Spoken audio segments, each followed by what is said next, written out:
Hola, muy buenas noches. El día de hoy vamos a comenzar a revisar la fisiología de la glándula hipófisis. Yo soy Juan Carlos Mendoza Lomelí y vamos a comenzar. Y bueno, la hipófisis también es denominada glándula pituitaria, es una glándula que coordina y controla muchas de las glándulas endocrinas. A pesar de esta labor sumamente relevante en la fisiología endocrina, sus dimensiones son un tanto pequeñas. Esta mide alrededor de un centímetro de diámetro y llega a pesar alrededor de 0.5 a un gramo de peso. Estas medidas tienden a aumentar después de haber tenido un embarazo, yendo hasta 1.5 a 2 centímetros de diámetro y alrededor de 1.5 gramos después de haber tenido un embarazo. Esta glándula se encuentra situada en la silla turca, una cavidad ósea del hueso esfenoide situado en la base del encéfalo. Y en cuestiones fisiológicas podemos decir que esta glándula tiene dos divisiones, fisiológicamente distintas. Tenemos un lóbulo anterior denominado también adenohipófisis, que es el que se encuentra en color anaranjado. Y también tenemos un lóbulo posterior denominado neurohipófisis, que es el que se encuentra en color café. En el humano también se encuentra un lóbulo intermedio. Sin embargo, no juega un papel tan importante como en otras especies. Tiene un papel más bien rudimentario. Y bueno, es importante mencionar también que el lóbulo anterior de la adenohipófisis tiene un origen embriológico distinto. Se origina de la bolsa de Rathke, una evaginación de la faringe. Y el lóbulo posterior de la neurohipófisis surge embriológicamente desde el piso del tercer ventrículo. Por lo tanto, es el tipo de tejido del que nos estamos refiriendo distinto. El lóbulo posterior, la neurohipófisis, se considera parte del sistema nervioso central. De hecho, también es un órgano circunventricular carente de barrera hematoencefálica, a diferencia del lóbulo anterior de la adenohipófisis. Y bueno, es importante mencionar que la hipófisis tiene ciertas relaciones, principalmente con el hipotálamo. Con el hipotálamo tiene dos vínculos, tiene conexiones nerviosas entre el hipotálamo y la neurohipófisis a través de un fascículo que se denomina fascículo hipotálamo hipofisiario, que propiamente son los axones de neuronas situadas en núcleos hipotalámicos que después descansan en la neurohipófisis. A su vez, existe un sistema vascular de conexión entre el hipotálamo y la adenohipófisis, que es el sistema porta hipotálamo hipofisiario. Este sistema directamente se encuentra muy vinculado con la adenohipófisis. Y bueno, es importante hablar, antes de hablar de las hormonas producidas por la adenohipófisis, que existen también hormonas hipofisiotrópicas. Estas hormonas son importantes debido a que la secreción adenohipofisiaria es controlada por sustancias químicas que transcurren por el sistema porta hipofisiario desde el hipotálamo a la adenohipófisis. Estas hormonas, antes también denominadas factores de liberación o inhibición, vinculado a la función que tienen, son las siguientes. Tenemos a la hormona liberadora de corticotropina, tenemos a la CRH. También, las que se encuentran en rojo son las abreviaciones que normalmente encontramos en otras literaturas o inclusive también en algunos estudios clínicos.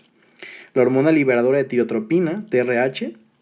También tenemos la hormona liberadora de la hormona de crecimiento, la GHRH. También tenemos a la hormona inhibidora de la hormona de crecimiento, GIH, que es más comúnmente denominada como somatostatina. De ella hablaremos posteriormente. También tenemos a la hormona liberadora de gonadotropinas, la GNRH.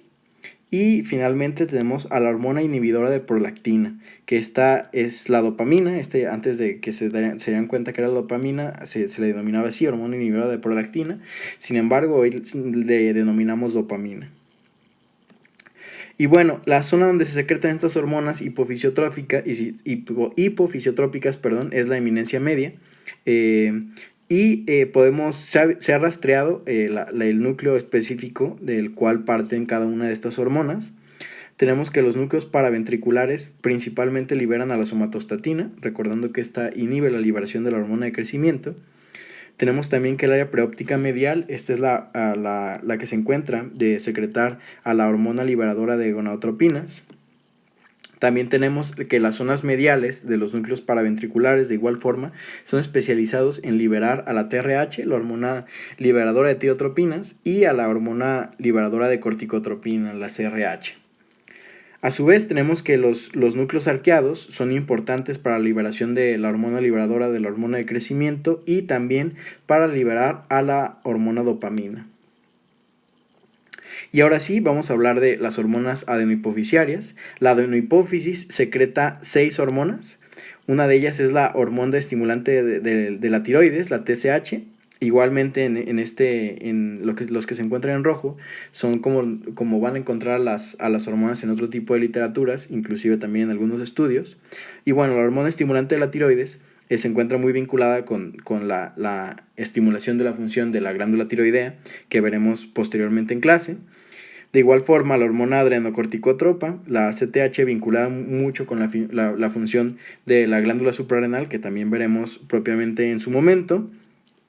Y la hormona luteinizante y folículo estimulante. La hormona luteinizante es sumamente importante para la ovulación y en la mujer, y en el hombre para las células de Leydig, para la producción de testosterona. Y la hormona folículo estimulante, importante para la maduración de los folículos en la mujer y en el hombre para la espermatogénesis. Estas hormonas también propiamente en su apartado hablaremos de ellas. A su vez tenemos a la prolactina, de la cual sí hablaremos a continuación, de igual forma que de la hormona de crecimiento. Por lo tanto, después de hacer una revisión de las glándulas adenohipofisiarias y de las glándulas de la neurohipófisis, en la clase del día de hoy vamos a revisar qué función cumple la hormona de crecimiento, que bueno, puede ser un poco fácil deducirlo, a su vez como la hormona prolactina. Después seguiremos el desglose de todo el sistema endocrino, abordando cada uno de las glándulas endocrinas clásicas. Y bueno, estas 6 glándulas, seis hormonas son producidas por 5 tipos celulares que se encuentran en la adenohipófisis. El principal y el más abundante de todos ellos son las células somatotrópicas, que estas producen a la hormona GH.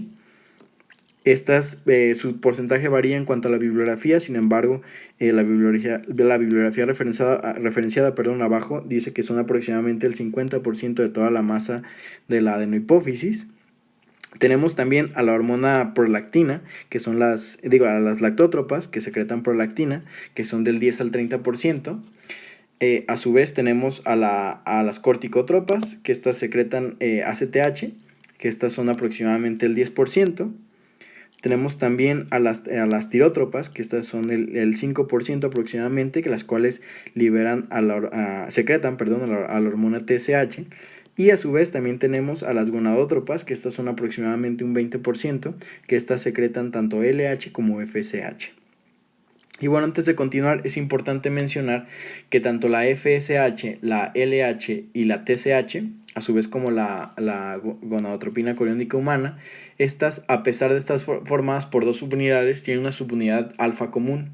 Esta es producida por un solo gen, un gen que se le denomina, a veces gen ancestral. Y las subunidades beta son las que les confieren especificidad a todas estas hormonas, tanto a la TSH, a la LH, a la FSH y también a la gonadotropina coriónica humana. Esa es la subunidad beta, es la que les confiere especificidad tanto para su acción como para su identificación. Y bueno, vamos a empezar a hablar de las hormonas de la neurohipófisis. La hipófisis posterior contiene las terminaciones nerviosas, como hace un momento mencioné, de neuronas de gran diámetro que se denominan neuronas magnocelulares, cuyos somas se encuentran principalmente en los núcleos supraóptico, que es este que se encuentra aquí, el supraóptico, y el paraventricular es este que estoy señalando.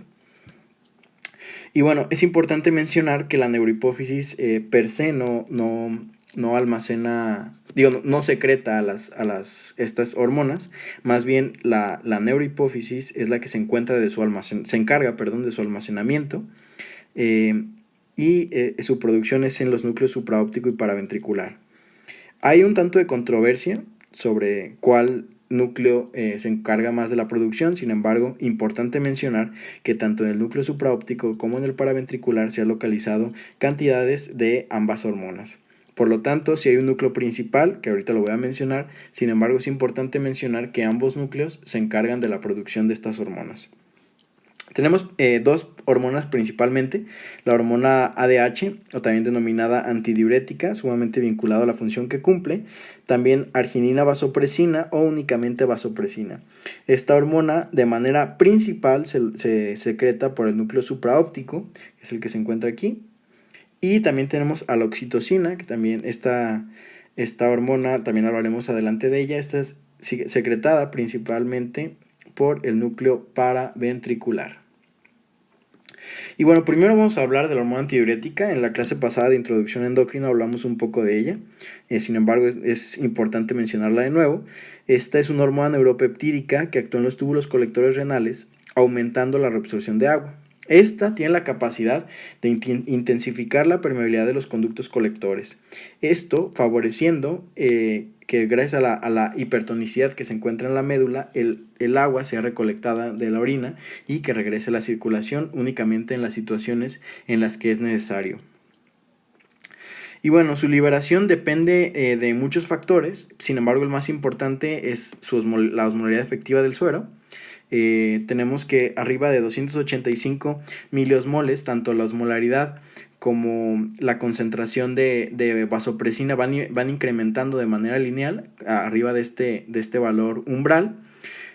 Importante mencionar que la forma en la que las concentraciones de osmolaridad son medidas son en base a osmoreceptores. Un canal que es activado es el TRPV1.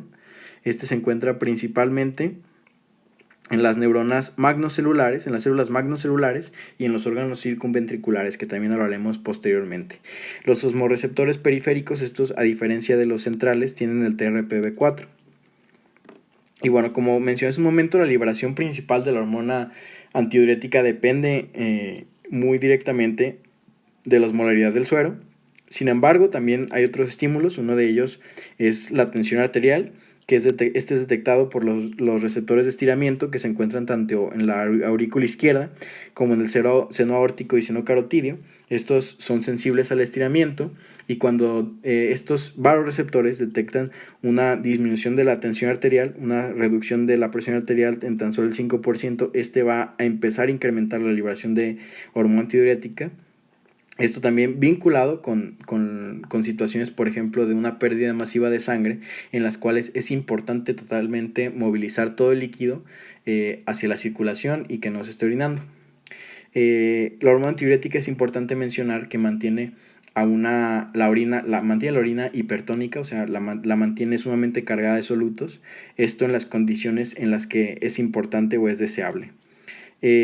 Todas las demás situaciones que sean antagónicas a lo que mencionamos van a disminuir la liberación de ADH. Por ejemplo, la disminución de la osmolaridad va a aumentar va a inhibir más bien la liberación de vasopresina, lo que sí es aumentando la producción de orina.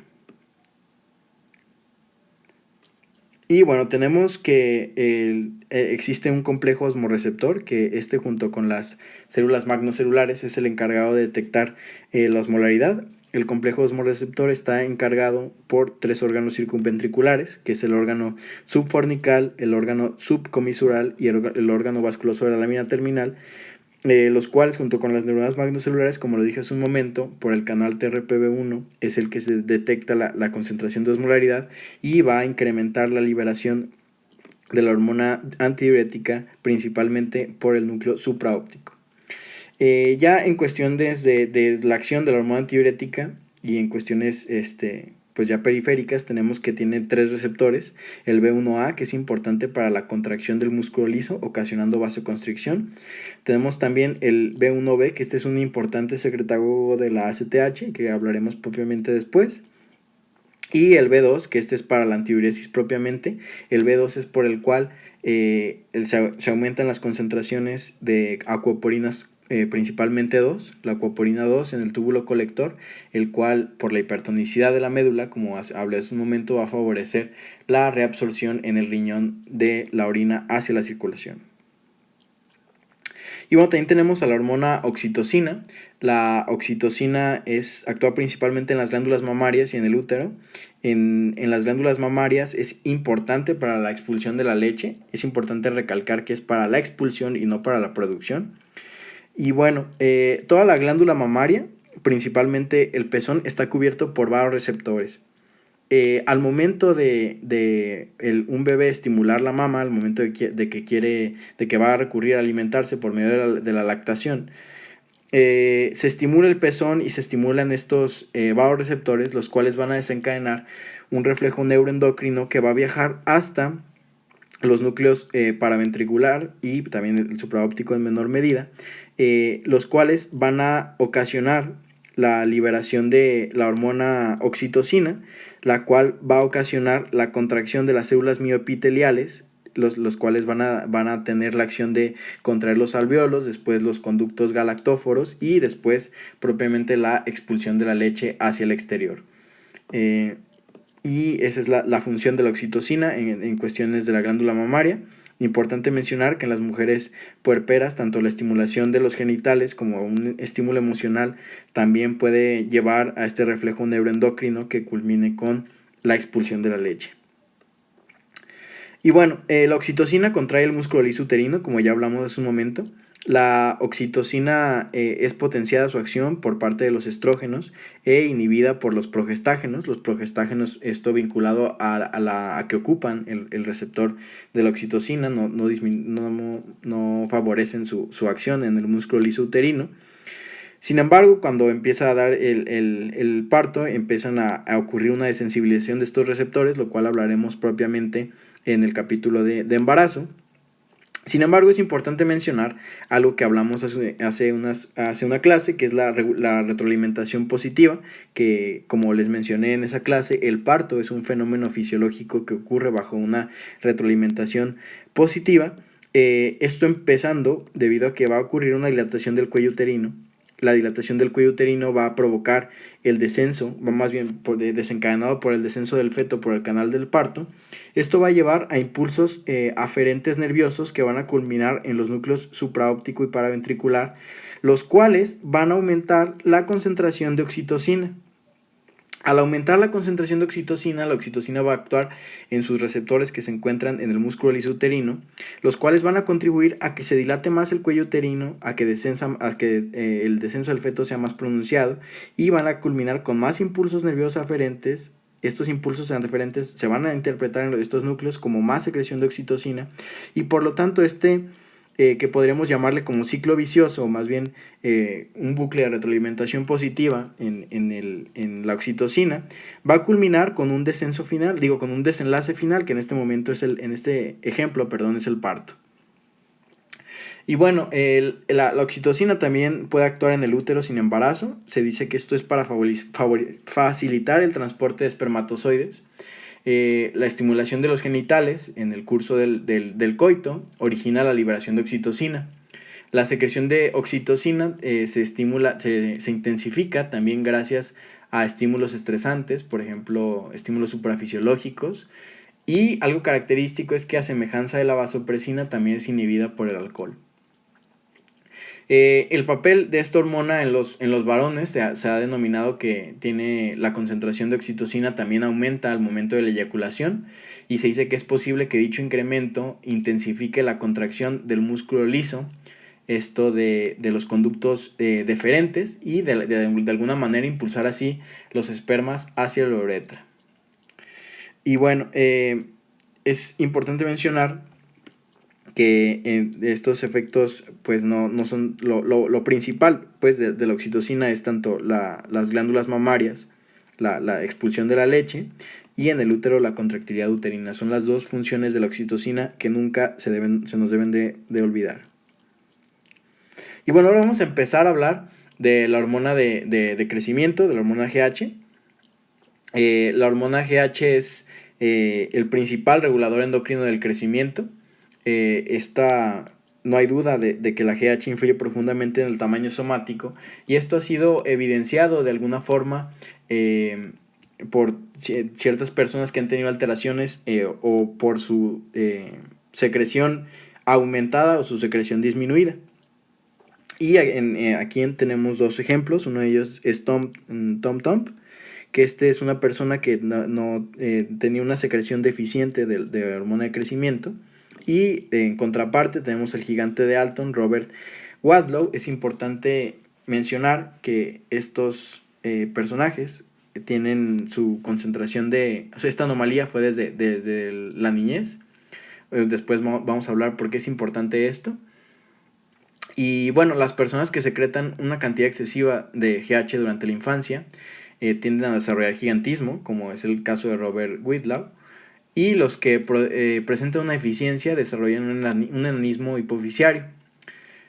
Por tanto, de alguna forma pues muy evidente, no hay duda de que la GH pues influye totalmente en el tamaño que va a tener una persona.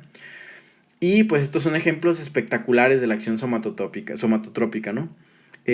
Tom Tom alcanzó una estatura de 1 metro y Robert Wadlow de 2 metros con 70 centímetros, o sea, una altura sumamente elevada. En ambos casos, como mencioné hace un momento, es importante destacar que la alteración de la secreción de la hormona de crecimiento existía desde la infancia. Los niños con déficit de GH tienen un tamaño normal al nacer y es más adelante cuando su estatura queda atrás con respecto a los otros niños de su misma edad. Es importante distinguir tanto el enanismo hipofisiario como el gigantismo de un síndrome que se denomina acromegalia. El exceso de GH una vez superada la pubertad provoca este síndrome, acromegalia. En este síndrome no se alargan los huesos largos porque la placa de crecimiento ya se ha fusionado. Ya la placa epifisiaria se ha cerrado totalmente, se cierra en la pubertad. Y estas personas tienen un crecimiento principalmente de las manos, de los huesos, por ejemplo, de la mandíbula, de los órganos, los cuales pues lleva a ciertas características que tienden a ser un poco pues grotescas. Sin embargo, lo más importante de esto es la alta mortalidad que tiene por el crecimiento de los órganos internos. Y bueno, la GH forma parte de una de las hormonas, de una familia de hormonas de actividad superpuesta. Existen otras 4 hormonas con una homología significativa respecto a la GH. Tenemos a la variante placentaria de la GH, que se abrevia como PVGH, que esta hormona, al tener la misma afinidad por su receptor hepático, también es un importante modulador de la secreción del factor similar a la insulina tipo 1, que vamos a hablar más adelante sobre él. Y se dice que esta hormona, la variante placentaria, es importante para el crecimiento durante la gestación. También tenemos a las somatotropinas coriónicas humanas, a la 1 y a la 2, que estas son importantes, también se les denomina lactógenos placentarios, lactógeno placentario humano. Estos son principalmente lactógenas, como sería fácil de inferir por su nombre, y preparan a la mamá para lactancia tras el parto. A su vez, la hormona prolactina tiene mucha afinidad con la hormona de crecimiento. Y bueno, las células somatotropas secretan pulsos de GH. La secreción de hormona del crecimiento es sumamente fluctuante a corto plazo. Esta se caracteriza por episodios o ráfagas de secreción a lo largo de todo el día. Es importante mencionar que con la inducción del sueño de ondas lentas se producen varias descargas de pulsos de GH.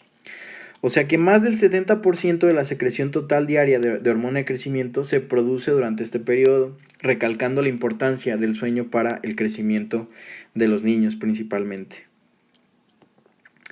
Y bueno, es importante hablar del control de la secreción. En este caso, el control de la secreción de la hormona del crecimiento. Este está sometido a un control jerárquico principalmente por la hormona liberadora de GH y por la somatostatina. Recordemos que el núcleo arqueado es el que se encarga de liberar a la hormona liberadora de la hormona de crecimiento. Al momento de liberarlo y pasar a la eminencia media y posteriormente hasta las células lactótropas, va a activar su receptor en las células lactótropas, lo que va a culminar en la mayor secreción de hormona del crecimiento. Este es un bucle sencillo de comprender, es fácil de inferir el nombre de hormona liberadora de hormona del crecimiento con que ésta libera la hormona de crecimiento.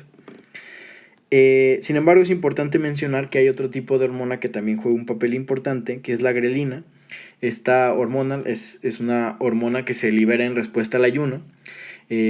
Esta hormona, producida por las células de la mucosa gástrica, es liberada y se dice que también tiene un papel importante en un efecto positivo en las células somatótropas para liberar a la hormona del crecimiento.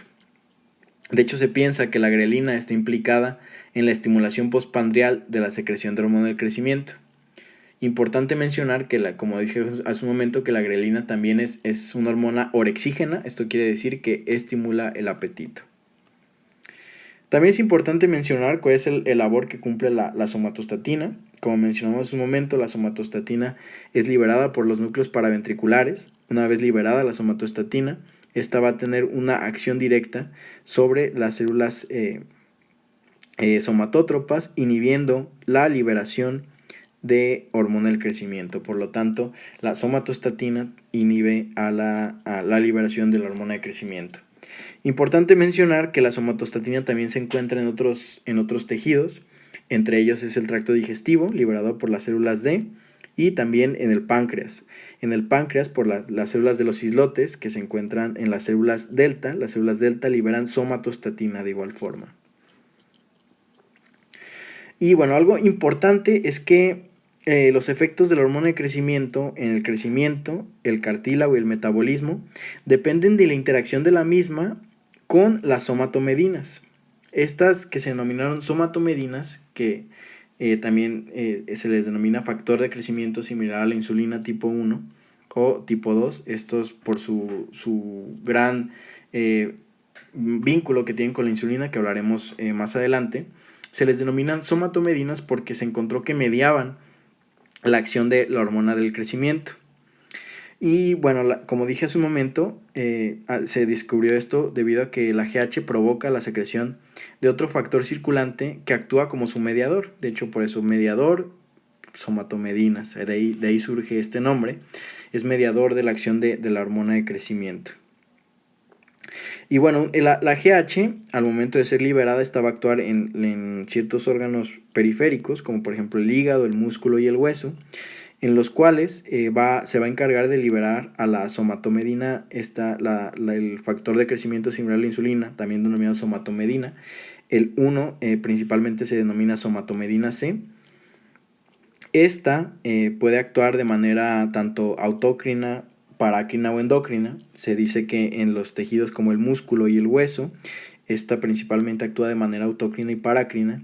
Y en el hígado sí es en donde al momento de llegar y aumentar su producción, este va a actuar de manera endocrina. O sea que va a entrar al torrente circulatorio y va a llegar hacia otros órganos diana.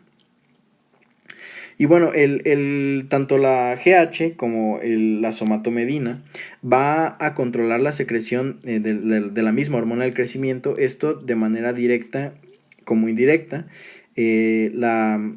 Tanto el factor de crecimiento similar a la insulina tipo 1 como la hormona del crecimiento, estas van a inhibir tanto a los núcleos arqueados para la liberación de la hormona liberadora de hormona del crecimiento, como en las células somatótropas, para inhibir la liberación de la hormona del crecimiento, y a su vez va a estimular a los núcleos paraventriculares, estos para que liberen más somatostatina, que la somatostatina va a tener un efecto inhibidor sobre las células somatótropas para inhibir la liberación de hormona del crecimiento. Este es un bucle de retroalimentación negativa.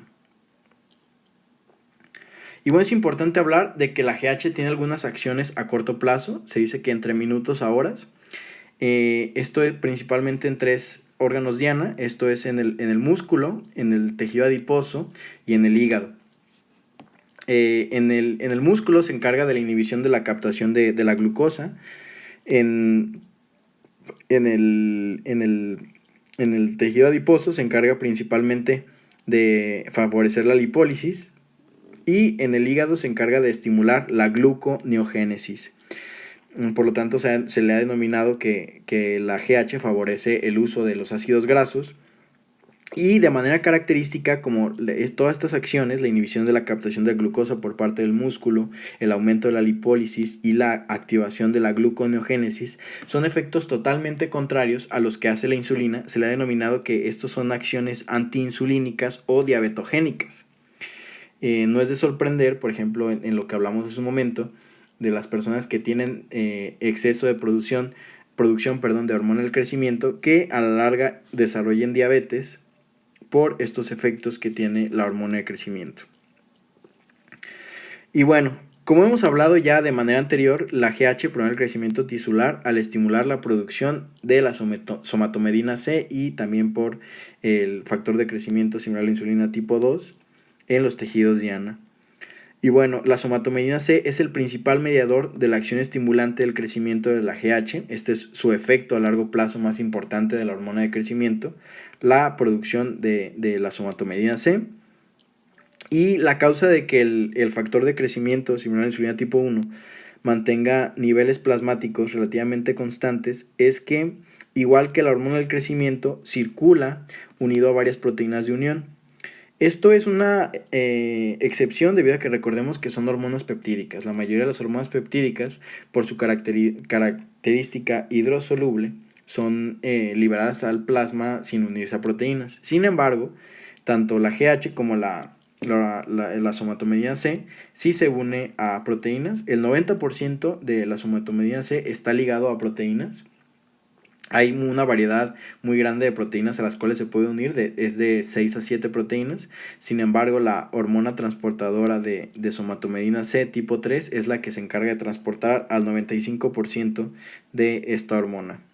Por lo tanto, como recordamos, el que la hormona se encuentre transportada por proteínas favorece su vida media. Se dice que su vida media del factor de crecimiento similar a la insulina tipo 1 o somatomedina C, también denominado así. Digo los dos ejemplos para cuando, si después están en la literatura buscándolos, que les sea fácil adecuarse a ambos términos, que su vida media puede llegar hasta ser de 20 horas. Y bueno, es importante hablar de que existen estímulos que modifican la secreción de la hormona de crecimiento. Tenemos estímulos que aumentan su secreción, como es la hipoglucemia, el ejercicio, el ayuno, aminoácidos como arginina, alimento rico en proteínas, el glucagón, estímulos perjudiciales, pirógenos, estrógenos y andrógenos. Y también tenemos estímulos que disminuyen la secreción, como la glucosa, el cortisol, los ácidos grasos libres, la hormona de crecimiento propiamente, por el bucle que hablamos hace un momento, y también la somatomedina C. Importante mencionar lo de los pirógenos. Los pirógenos son sustancias que se producen normalmente, por ejemplo, en alguna infección. Son los que se encargan de aumentar la temperatura. Estos pirógenos es la razón por la cual algunas personas mencionan que cuando la gente se enferma crece, y pues tiene un principio fisiológico que los pirógenos aumentan la secreción de la hormona de crecimiento. Y bueno, es importante mencionar que el factor en la somatomedina C tiene un receptor en el cual actúa, que es un receptor tirosincina. Este tiene una homología estructural entre los receptores de insulina que es muy grande. Es el que se encuentra aquí, este es el receptor de la insulina, que también es tirosincinasa, y tenemos en la cuestión del medio tenemos al receptor de la somatomedina C, y en el último, el de la derecha, es el receptor del factor de crecimiento a la insulina tipo 2. Importante mencionar que también tienen 2 unidades alfa extracelulares y 2 unidades beta intracelulares, o transmembranales más bien. Debido a su homología, tanto el receptor de insulina puede ser ocupado por insulina o por factor de crecimiento semejante a la insulina tipo 1, y viceversa. Sin embargo, su afinidad por el receptor ajeno, por ejemplo el de la somatomedina C por el de la insulina, es 50% menos afín por el receptor. Sin embargo, sí puede unirse a estos receptores, tanto la insulina como la somatomedina C. Y bueno, la somatomedina C imita la acción de la insulina con menor eficacia en el tejido adiposo y en el hepático, y esta favorece la captación de aminoácidos por el músculo y estimula la síntesis proteica, algo sumamente importante, tanto la captación de aminoácidos por el músculo como la estimulación de la síntesis proteica para el crecimiento. Y bueno, como estamos hablando, durante la pubertad se observan las mayores velocidades de crecimiento, coincidiendo con los momentos en que la concentración plasmática de la somatomedina C es mayor. Sin embargo, como mencionamos, mientras que durante la pubertad la velocidad de crecimiento transcurre paralela a la concentración plasmática de somatomedina C. Ambas divergen en los extremos del rango de edad. De importancia es mencionar la niñez. Se dice que hasta los 3 o 4 años de edad la GH y la somatomedina C comienzan a ejercer sus principales funciones en la regulación del crecimiento. Sin embargo, antes el crecimiento es un tanto independiente tanto de la GH como del factor de crecimiento similar a la insulina tipo 1. Esto es debido a que se dice que hay otro tipo de factores que intervienen en el crecimiento. Se dice que tiene un papel muy importante la insulina o inclusive el factor de crecimiento similar a la insulina tipo 2. Este tiene la particularidad de ser independiente de la acción de la GH. O sea, si no tenemos GH, pues tampoco tenemos somatomedina C o factor de crecimiento similar a la insulina tipo 1, a diferencia de lo que ocurre con el tipo 2, que a pesar de que no exista una concentración importante de hormona del crecimiento, de hormona GH, sí existe una concentración del factor de crecimiento similar a la insulina tipo 2. Por lo tanto, se dice que en el periodo antes de los 3 años, el factor de crecimiento similar a la insulina tipo 2 es el principal encargado del crecimiento. Y bueno, es importante mencionar que los estrógenos y la testosterona juegan un papel importante. Se dice que el estirón puberal es dado también importante por los estrógenos y la testosterona, que en el desarrollo humano juegan un papel importante en la diferenciación sexual y en la formación de caracteres sexuales secundarios. Sin embargo, mientras que los andrógenos y los estrógenos estimulan el crecimiento en el comienzo, al final estimulan... lo terminan al parecer debido a que fusionan las epífisis con las diáfisis de los huevos largos. Hablaremos propiamente de los estrógenos y por qué las mujeres dejan de crecer un poco menos cuando hablemos propiamente del sistema reproductor femenino. Sin embargo, es debido a que los estrógenos favorecen más rápido la fusión de las epífisis que la testosterona. Y bueno, se dice que es por esto que ocurre este estirón puberal, por el papel de los estrógenos y de la testosterona, que también estos aumentan, como vimos hace un momento, la secreción de la hormona de crecimiento. Y bueno, aunque la GH estimula el depósito de proteínas y el crecimiento en casi todos los tejidos del organismo, su efecto más evidente consiste en el aumento del crecimiento del esqueleto, o sea, de los huesos largos. Y esto lo hace por 3 mecanismos. Uno de ellos es el aumento de depósitos de proteínas celulares, como ya mencionamos un momento. Esto principalmente en células condrocíticas y ostogénicas. También una mayor velocidad de crecimiento de estas células. Y también una conversión de los condrocitos en células osteogénicas. Se dice que todos estos factores van a culminar en la prolongación de los huesos largos y del crecimiento propiamente. Y bueno, ahora vamos a hablar ya por último de la prolactina. La prolactina estimula la lactación durante el periodo de posparto. Durante la gestación, el estrógeno aumenta el desarrollo de las mamas, pero aminora el efecto de la prolactina sobre la lactación. Por lo tanto, cuando ocurre el parto y disminuyen las concentraciones de estrógenos y progesterona, es por lo cual se favorece la lactación. Además de estimular la lactación, la prolactina tiene otras funciones que no se determina si son fisiológicas o no, pero importante mencionar que la prolactina inhibe la función gonadal, o sea, inhibe la liberación de hormonas gonadotropinas, de FSH y LH, repercutiendo únicamente cuando sus concentraciones son anormales en cuestiones de que sean mucho mayores. Y también modula o estimula tanto la proliferación de células inmunitarias como la supervivencia de las mismas. También es importante la prolactina porque también juega un papel en el aumento de la diferenciación de los osteoblastos. Estas son las funciones que desempeña la prolactina. Y bueno, importante mencionar que el control hipotalámico de la secreción de la prolactina predominantemente es inhibidor. La dopamina es el factor inhibidor más importante que se encuentra de la secreción. Por lo tanto, de manera basal se están secretando dopamina para inhibir la liberación de prolactina.